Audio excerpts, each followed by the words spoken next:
Madam, ready ka na ba, Dam? Donya, ready ka na. Baka may naiwanan ka pa. Sa ikaw. Try natin dyan mamaya pag maaga tayo nakauwi. Tignan mo naman. Hindi ko nabasa. 8 feet, 7 feet pala yan. Tapos may 5 feet, may 1.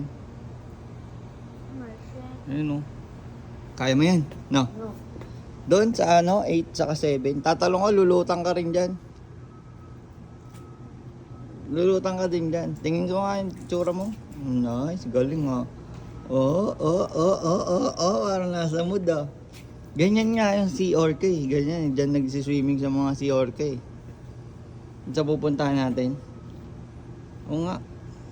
Sa ganyan lang. Ay nung kaya mo yung 8 feet, tatalon, lulutang ka dyan. Tingnan natin. Okay, mamaya pag maaga na ako